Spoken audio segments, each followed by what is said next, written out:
Well, it's the Dangerlings, and they're back for a bit of a slice of that Danger Recall pie.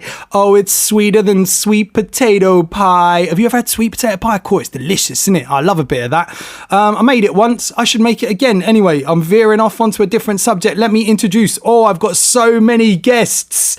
Dangerlings this week. So many guests. It's unbelievable. There's too many guests. I have with me Mr. Daniel Thompson. Hello, everyone. I'm excited to meet all of these guests. And I've got... Oh, shit. It's just me and you, Dan.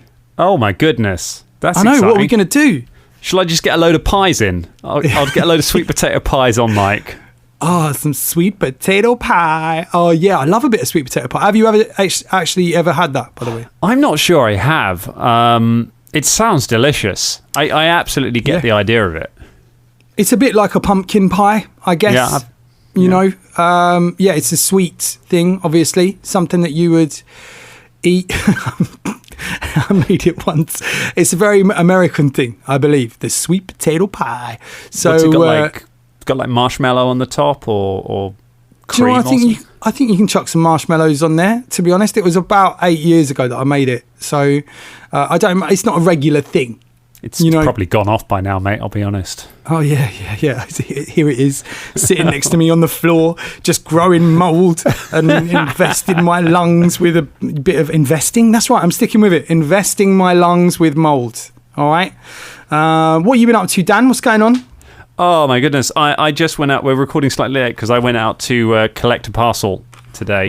That I'd ordered, and I was delayed because the person I went to collect the parcel from was really unhelpful and a little bit rude and confused as to why I was there, and then pointed out that this was Marks & Spencer, and I had a John Lewis delivery to pick up. So I had to go to that. I had to apologise with my eyes, my mask on, and just kind of, go and maybe get an extra coffee and go and pick up my parcel. So I'm back. So it's been one of those days, Colin. Is it the sleep? Are you getting some sleep, Dan? Do we need to sleep? Is that what's going on? I'm getting a bit. I've started a new job now, so I'm a stage manager. It's great. I'm stage managing in a cabaret venue, and it's fantastic. It's so good to be back doing live performance. It's chaos at the moment, of course, because everybody has COVID, and the country is ignoring it, and so people are just having to not turn up for shows because they've suddenly gotten ill, and so I had to replace stuff last minute. But we're getting through, and it's it's great to be putting on shows again. It's great to be actually doing entertainment again. Is fabulous. How are you doing, Cole? What have you been up to? Sounds great, man. Sounds really great. I'm all right. I'm good. I've all of a sudden just I've moved house, right? And I've finished. I was doing a job. for some students, which was great. Big up anyone if you're listening. I doubt you are, because I haven't. To be honest, I don't go into my job and say, "Hey, everyone, I do a podcast." I kind of subtly try and slip it in. Like I'll wear a Danger Club t-shirt or a Bubba t-shirt, and like hopefully someone will go, "Hey, man, what's that?" There is one lad who was asking me about the podcast the other day. Actually, he was like, "Oh, right, what's going on with your is it Pathfinder you play?" And I was like, "Yeah, we actually do a podcast, so we don't play it that much. We only play it every now and again when we sort of do loads of records." So I am sowing the seed every now and again, but anyway, I've been doing that, and I kind of finished that job, but now I'm having to write reports for I think it's 58 students, which is, if anyone's done reports before, it isn't the most fun thing to do. So that's what I'm doing at the moment. I'm trying to get my house in order because I've literally just moved, and I'm trying to write reports at the same time. It's a nice house as well. Does this mean that we're going to be on to our third Colin studio when we go back to the studio? This will be the third Colin studio. Maybe the four, is that number 5 Danger Towers? Because We actually had the secret weapon as well, didn't we? Including the secret weapon, and we had James's mansion, which was probably our longest running home. James's mansion, and you never know, we might return to James's mansion because it isn't the biggest place here. So if it is a squeeze, we might need to. We might need to head back, but we'll work that out another time, Dangerlings. That's not for you to know. Anyway, today we are talking about episode 46 of the Danger Club podcast. This is me. Great episode title. It was on the, I believe, the 14th of April, 2019. Dan, can you remember what you were doing in April 2019? April 2019. Goodness me. It feels like a lifetime ago. Anytime we talk about April 2019, anytime we talk about 2019, it feels like another world. I think I might have been doing Colonel Blood I was doing Colonel Blood as a show at the Tower of London, which is about the theft of the crown jewels. And we had an excellent show around then where we were halfway through the show, taking people around the Tower of London, and suddenly one of my cast members, having been speaking to one of the Beefeaters, just comes running over to me and just whispers in my ears like, we need to move the audience now, go on to the next scene. And I was like, and like wrapped it up, brought it across, and as we were going over, she's like, the Duke of Kent's coming, as if it's like the fucking White Walkers are coming. And we got on my thing, and sure enough, sooner or later, a limo with a couple of police escorts just comes screeching basically up the road up to the armories, and this is all kind of just tourists walking around, all of them having to get out of the way, just come pulling up. The Duke of Kent, who is a very old man with a very scary face, kind of is kind of pulled out of it and just shambles off. He looks a lot like a White Walker, actually, if I'm honest. Goes into the Royal Armouries, and it's because sometimes the royals turn up at the Tower of London for certain functions, and they don't always tell you in advance. And when they do, you get out of their way because they know that they're royal. Some of them are really nice. Some of them know that they can plough through and knock people out of the way. So we had to get out of the way. He went off and did his thing, and then on the way back, they were just leaving. And as they were coming by, we all just stood, but we'd finished the show, so we just stood by in our costumes to watch this car go past. And this kind of skeletal figure just stared out of the window at us as we went past, all these people in 17th century costume. And the one he fixed on was James, who was dressed as a Fusilier, which is, if you're not English, best thing to think of is a red coat. It's in that kind of the full red thing with the tricorn hat and a musket. He's just stood there, and this guy the Duke of Kent just locked eyes with James, and then his eyes just followed him as the car drove past, as if he was like convinced that he was seeing a ghost.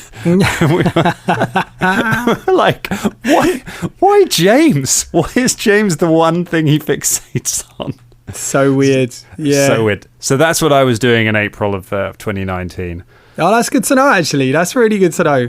I just looked in my emails just to check what the hell I was doing. It's quite hard to remember, isn't it? Unless you get all your diaries and stuff like that. I was busy doing some voiceover for the game Watch Dogs Legion, which was great. I believe I was recording at Shepperton at the time, which was fantastic. Yeah, I absolutely loved that. You know, when you, Dangerlings and Dan, when you do a job and you find your tribe, it's so rewarding. I've got so many friends that do so many jobs, and some people are like, oh yeah, I'm doing bar work at the moment, or I'm doing this, I'm doing that, which is absolutely fine. No disrespect to that at all, because they're all amazing jobs and you meet amazing people in all these jobs. But sometimes you do a job where you find your tribe and you sort of walk into the place and everyone there is doing the thing that you want to do and you're doing it as well. And it just felt like that as soon as I walked into Shepperton Studios. It was like, oh yeah, okay, these are my people. You know, everyone's running around learning lines. Everyone's working towards doing a film or a game or something. And it was just so cool to be there. And it was one of the first jobs that it was the first job that I got to go and actually work on that plot, and it was just amazing. Yeah, I loved it. I loved every second of doing that job. It was great. One of the best bits of that job was, and it probably was around this time as well, is I walked into a session and the first it was like it's like a massive room, and basically your lines are projected. You're in a little booth and the lines are projected on a big like cinema screen. It's like a screening room, completely soundproof, and and your lines are kind of projected up onto a big screen so you can see them and you can say them into the microphone, basically. Yeah, and they record it. That's it. And I walked in, and on a massive, you have to imagine massive cinema Shepperton screen was the word arsehole.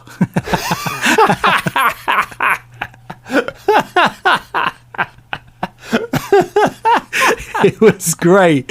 It was so great. I just kind of walked in and went, morning. And the whole team were like, oh, yeah, I know, man. That's amazing. So you were, the time this episode came out, you were staring into Shepperton's massive arsehole. Incredible. Yes, indeed. That's exactly what I was doing. I'll tell you one other thing I was doing around this time, which relates directly to this episode. Cool. I was listening to a mate of mine called Lucy Waugh, who was a singer at a cabaret club I was working at the time. And as part of the act, she did an amazing rendition of This Is Me from Greatest Showman, which is, of course, where we get the pun title for this episode. And she's since gone on to produce some amazing music, which is all over Spotify. So I've just added a reminder to my phone, so I will share a link to her music in the Danger Recall chat on Discord when this episode comes out. So get on the Discord and you can have some good music. Yeah, nice. I keep meaning to make a playlist with all the songs, but, you know, I get confused, so do forgive me. If any Danger link, maybe Candice, you've taken the links off of me lately, which I fully appreciate. Thank you so much, because I did start to do it, and I was being very regimented about it until I started moving house and doing this job, which took up a lot of my time. That's now finished, so hopefully I can get back on it a little bit once my house is in order. But yes, thank you, Candice, if you wanted to make a Spotify playlist as well. Who knows? A lot of you might not be on Spotify. You might be on Apple Music. You might be on Amazon Music. You might be in all these evil companies' music streaming sites. They're all evil. Every company is evil, apart from the Danger Club podcast. We are not evil. Well, Velda might be, but we're still trying to work it out. Anyway, this is me. We have music thanks to Kevin MacLeod, Sword Coast Soundscapes, Ender Gurney, J Man. These might be wrong because spell check always changes it, and Ross Bludgeon. This is a great episode. I really enjoyed listening. I always say this, but I really do enjoy listening back to these. It's great. I do actually miss, this is the only reason I miss, getting on the tube and listening, because I do a lot of cycling now. So since the pandemic, I just bought a bike and I cycle everywhere, Dan. That's why I didn't come to your house today, because it's quite far. And no, I'm joking. But yeah, I used to get on the tube, and I used to listen to our episodes all the time. And I used to go into work sometimes listening to old episodes, like for the third, fourth, maybe fifth time. And I'd be sitting there chuckling away in the green room, and people would say to me, hey, Colin, what's making you laugh so much? And I was like, myself. Yep. It's Ross that always gets me. I nearly dropped my weights on myself in the gym the other day, because I proof episodes of the Danger Club when I'm at the gym. Usually it's like sort of a handy time to do it, to check for audio stuff. And there was, I think it was the WebMD, I can't remember which, one of the recent episodes with Dr. Legs, and there's just a couple of moments from Ross, and there was one where I just burst out laughing in the gym and just nearly dropped everything on. Yeah, I was like, oh, thanks, Ross. It's so good, isn't it? Like, being a fan of your own show is so good. Yeah. It's such a nice thing to do, and I've heard that before. You know, people say, being in the show is great, but being a fan of the show especially is so good, because you can look back on it critically and be very proud of it. So it's not like we're being, oh yeah, I'm so fucking good and no one else makes me laugh like that. But it's really nice just to look back on the work that you've created and be such a fan of it as well, and realize that you are doing something that people enjoy and you enjoy it too. We big up a few people. We big up women in this episode.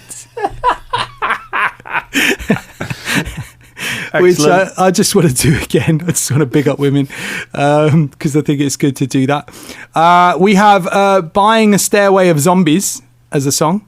Nice. Yeah.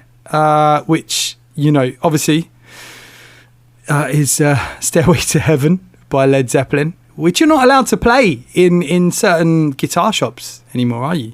Really? Yeah, the scene in Wayne's World where he goes in and he starts playing, I think it's Wayne's World 2, he starts playing Stairway to Heaven, if you've never seen this film, in a film called Wayne's World with Mike Myers. And the guy in the guitar shop points to the wall and it says no stairway. And apparently that's the thing, because people used to go into guitar shops and play the riff to Stairway to Heaven. And they got so pissed off of it that they would just stop doing that. Oh, that's amazing. I love that. Because it's quite hard to use, or it certainly used to be very hard to get Led Zeppelin into anything. They were very protective over the catalogue, and it's like you couldn't use it for advertising. It was very rare that you could use it in a movie. Yeah. And I think it's been relaxed. They've got a bit more chilled out about it in recent years, I guess, because they're money, yeah and probably because they talk to each other now, so it's a bit easy. Because it used to be like Robert Plant and Jimmy Page would meet up once a year to sort out business stuff and then never not speak to each other other than that. I think they're a little bit more chill now since the reunion gig back in 2007, wasn't it? I think it was. Do you want me to say something that'll make the Dangerlings hate me, or some of them? I was there. It was amazing. Oh shit! You know what? I was there, but I was working. Oh no! So Did you hear a bit of it? Nah, I didn't get to hear anything. I was kind of stuck at the back doing stupid stuff at the O2. Another one of those jobs that sometimes you get I saw Prince due to that. That was because a mate of mine just popped up. We should talk about the episode. We can't talk about Led Zeppelin. We're doing it again, Dan. We're letting Zeppelin Danger Recall run away with this. us. Yeah. Let's do it. So, what did you think of this episode? Let's get into it. I enjoyed this one. This is a really fun fight. I mean, you can tell during the course of the episode that I really enjoy getting to play with a caster, because you get a lot of fun stuff that you can do in a fight like that. And it was an episode that could have gone two different ways, both which were really interesting. It was either going to be a really interesting role-play encounter, or it was going to be a really interesting combat, sort of depending on how it went. And it got decided very early on which one of those two things it was going to be. And there was some nice sort of looking back as well. I've got some excellent maths for you, if you would like please. This. Right? That's what Danger Recall's been waiting for, is maths. Well, it's to do with something we talked about on the last episode. Okay. And we talk about it at the start of this one. We recap it, where we're talking about the skeleton falling off the stairs and plummeting for a minute off into the darkness. Yeah. Which happened last episode. And we're trying to work out. And someone's like, I wonder how deep that pit actually is. Could you actually work it out?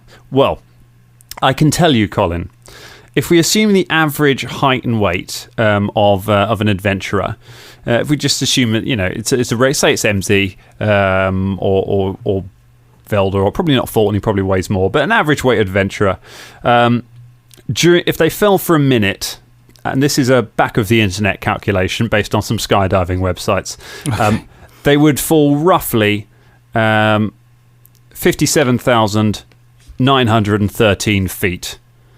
Now it's it's a D6 for every 10 feet that you fall of falling damage, but it caps out at 20 D6, or a total of about, I rolled them, give an idea, total of about 71 points of damage, which is, that's pretty good damage. Or if you move it to second edition, it's a flat amount of damage based on the amount of falling distance. That caps out at 750 damage.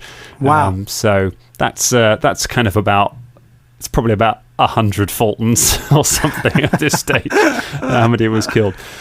However, the falling distances are a bit different. In Pathfinder 2nd Edition, it says that when someone's falling, they fall 500 feet for the first round and 1,500 feet for every round after that. So using that, with a round being 6 seconds, you can calculate that if someone fell for 60 seconds, they would have fallen exactly 14,000 feet, which is just slightly less than falling from the summit of Mont Blanc down to the bottom. Wow. So that gives you an idea of that pit, whether you want to use real world maths, fantasy maths, or kind of slightly bollocks. I was in the bottom set for maths, any of those. Either way, it would have been a very, very bad idea to fall down there. Oh my God. Yeah. I mean, that was, again, proper scary, man. Proper scary to think about.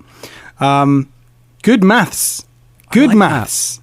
Good maths. I also like the idea that Savalanus' plan was to build a 14,000-foot staircase out of coffin lids.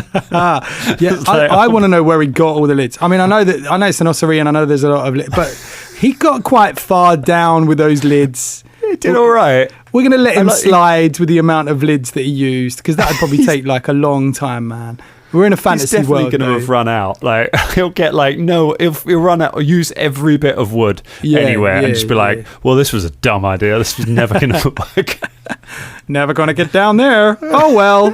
Can you get those coffin lids back up here, please? Yeah. All right. We have a few tweet us in this episode. Yeah, we have got tweet us Shakira. We've got tweet us Robert Plant. And tweet us Wyclef.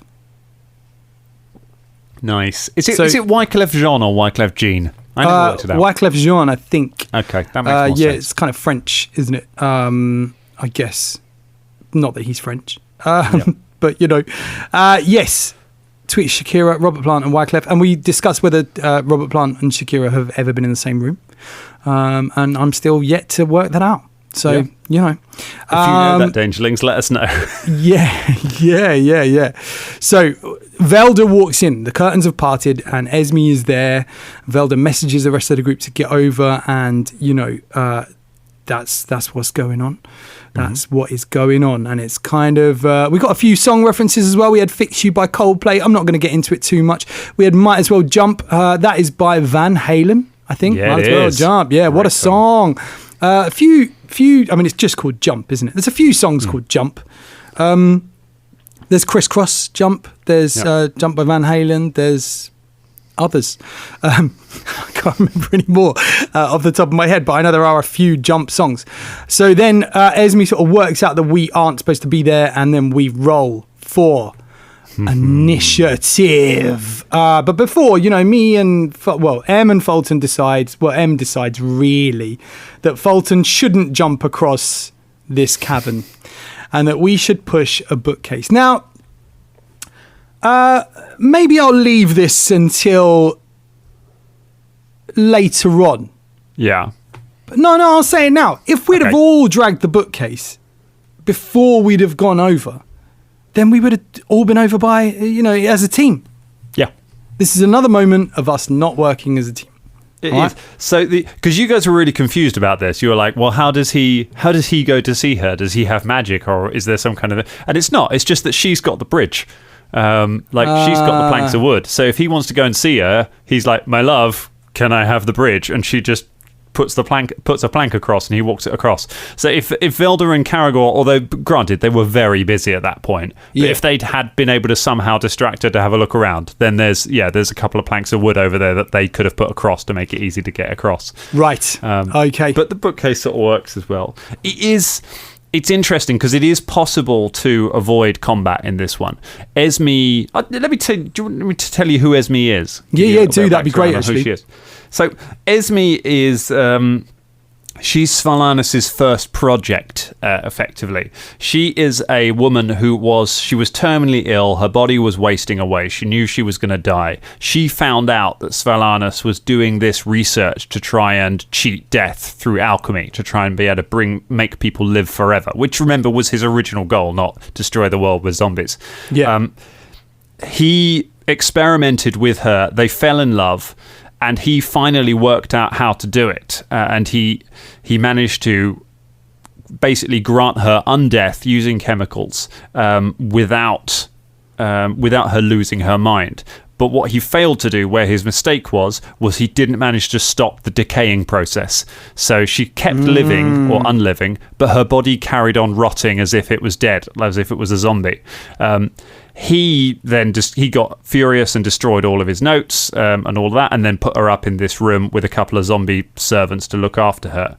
And he sort of keeps coming back to see her, and when she's screaming about how you promised stuff, he's promised he's going to fix her, but he can't work it out. And now, typical bloke, he has been coming to see her less and less recently because she's more and more starting to look like a rotting corpse. And she's covering herself in perfume to try and keep smelling like a human. But he is being a bit of a dick, basically, and being like, I'm not so sure about this relationship now that your face is falling off. And so she's just been sort of sitting there in the dark in her room, being a bit confused as to why he won't come back. So that's where he's kind of at. And she, more than anything, wants to live, more than she wants necessarily revenge. She, I think, kind of in her head, she's aware that Sverlanas has moved on and is starting to get a bit annoyed about him, but still kind of loves him.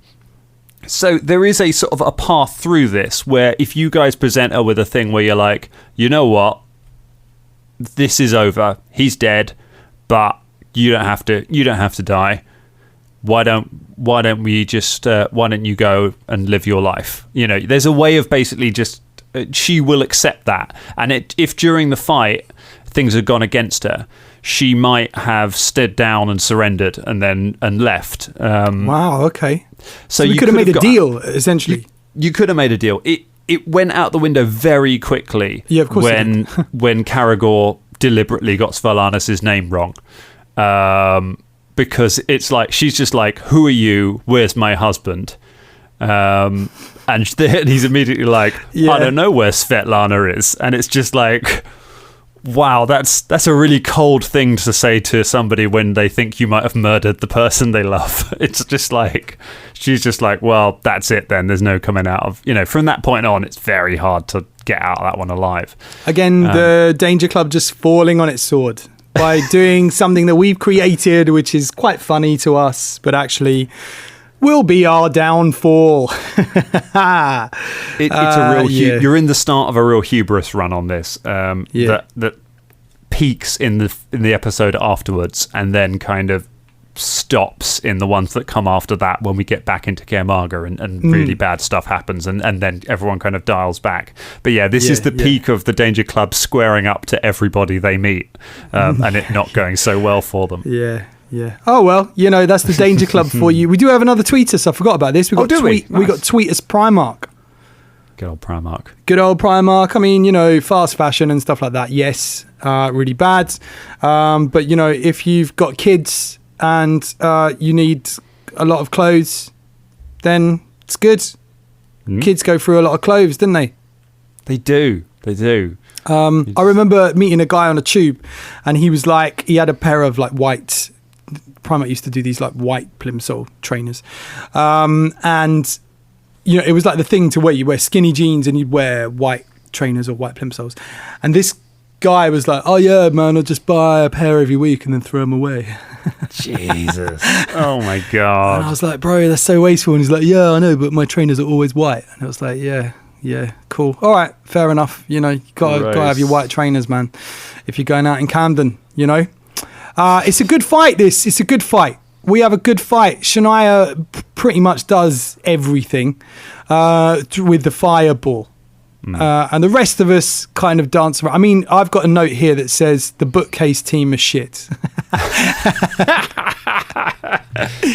I mean, I go back to my other point, and I only thought about it just now when I was listening to the episode yesterday or whatever, was that if we'd have all worked as a team and pushed the bookcase over, then we all could have gone over as a team. But this is, again, classic Danger Club. We do a lot of things where we think, oh yeah, we'll just bowl in there, it'll be fine. And then all of a sudden only 2 or 3 of us are in the room fighting what is essentially a boss and could floor us all and almost does as well. Like Caragor and Velda go down.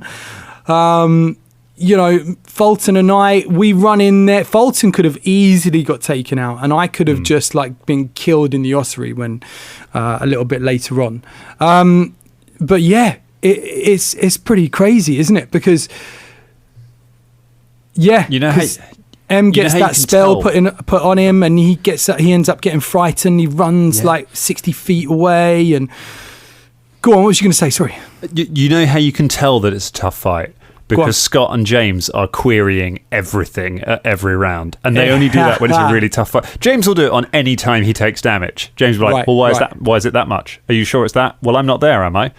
Aren't they flat-footed? Can I not bear it? I get an attack of opportunity, don't I? And they're both just being like, well, what if this? What about this? What about this? Doesn't the fire do persistent damage? Doesn't it connect it on it? And it's just like, you know the answers to all these things. I'm just like, no.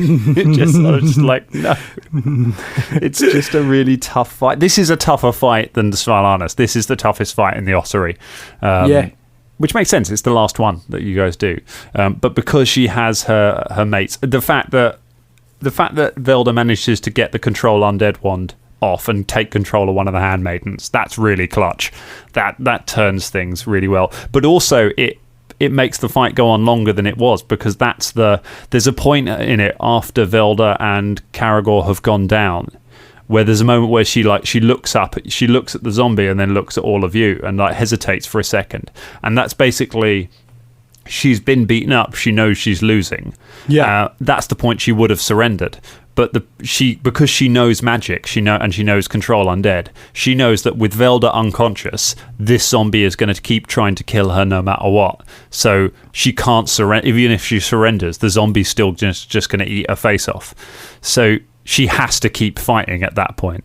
So if Velda was still up at that point, she would have been like, call off your zombie, I surrender. Right. Okay. So that's why you in the episode say, he takes a look at Velda being down and then decides to. I see. Because I did wonder about that when I listened back to it. I said, why did Dan say that? And that's really interesting. So, the decision in character to kind of go, actually, I can't do anything here, so I've got to fight. I have to just keep fighting. Yeah, very interesting. Because as well, being a player, we think, they're undead, so they need to die. Like, from every experience that we had in the Ossuary, it was like when you meet a zombie, when you meet someone that's undead, you've got to kill them. There's no way around it. So we would have kept fighting her. I actually didn't cross my mind to actually try and talk to her. But then again, I wasn't in the room. M wasn't in the room. So, and sometimes I do try and ask, like with Spears Morgan, I kind of stopped him and said, did the Doctor Who route of instead of just fighting, asking a question. If you're not a fan of Doctor Who Dangerlings, he kind of does that a lot of the time. He sort of sees these monsters and goes, or she, well, what's going on? And ask them questions as opposed to just fighting them. We've got a few other references. We've got It's a Little Bit Fulton, It's a Little Bit Funny, which is a really nice one, which is obviously Your Song by Elton John. Good song, that, isn't it? It is. It's a tune. I like a bit of VJ. Yeah. Very good. Very good. He thinks that his voice is better now he's later on in life. But maybe it is. Maybe it is. We all think that, don't we? As artists, we think that the work that we're doing at the moment is the best. I think so, yes. Except when we were doing Lockdown Legends, and then I think we were aware that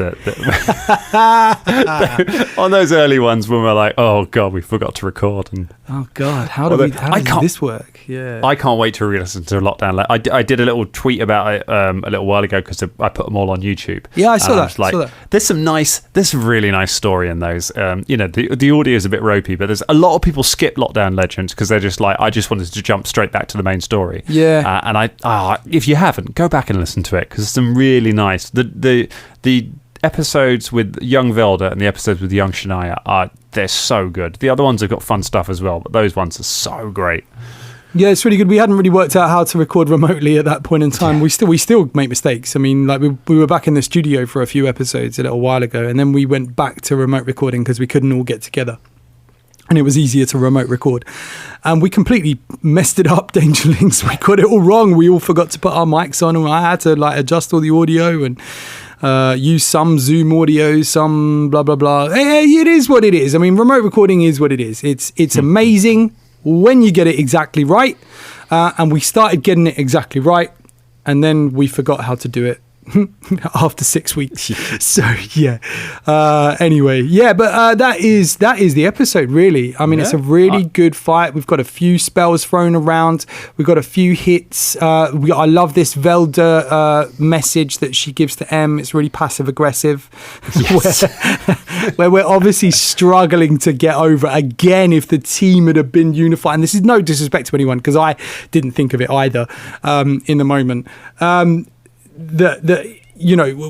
It's like if we'd have all worked together, this wouldn't have happened. But you've got Velda going, "Excuse me, can you get over here now?" And we're like, "Yeah, we're fucking trying." Do you know what I mean? I love that moment. Impressive. It was so funny. I love it. Anything else you want to bring up, or anything else you want to say about this episode? Because I'm just very aware of time, but we can go on a little bit longer. It's fine. It's all right. I've only got one more note on this episode. It just says spell resistance. Drow in first edition are bullshit. That was the thing I was going to bring up right at the end. Daniel, you took the words right out of my mouth. Jeez. This spell resistance. Christ. What the hell? Stupid. Drow is stupid. Like, I was just like, oh, this is one of these things where Drum's probably looked at the wrong thing. Or like, it's fine. We'll just look at. And I looked up and I was like, Jesus Christ, they're stupid. Why on earth have they got this? Like, and it's fuck. It's something it just seems even more alien now in second edition, where ancestries are all balanced and are all meant to be about the same. In first edition, it was just like, nah, you can just have some that are just obviously more powerful than everyone else. Oh, come on.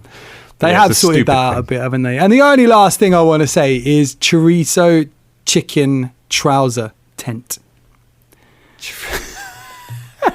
Did you listen to there was an add-on at the end of this episode after the credits roll? Yeah. There was I don't know. I didn't use it as an intro. I must have just thought that's not good enough for an intro. I'll stick it on at the end as a little bonus thing. But you've got Drum saying chorizo chicken trouser tent, and then Fulton pipes up and sort of says, "What's chorizo?" And we say that it's pocket meat, and he's like, "Oh," and that's it. That's it. Oh my God. That's the episode. We hope you enjoyed it, Dangerlings. This has been Danger Recall, episode 46, with all of my guests, Dan Thompson. Thank you very much, Colin. I'm going to gather all my pies and get back in my chorizo trouser tent. A chorizo and sweet potato pie. That sounds good, doesn't it, actually? Not necessarily a sweet one, a savoury one. Get on the Discord. Give us your thoughts on sweet potato pie. We love you, Dangerlings. Bye. See you later.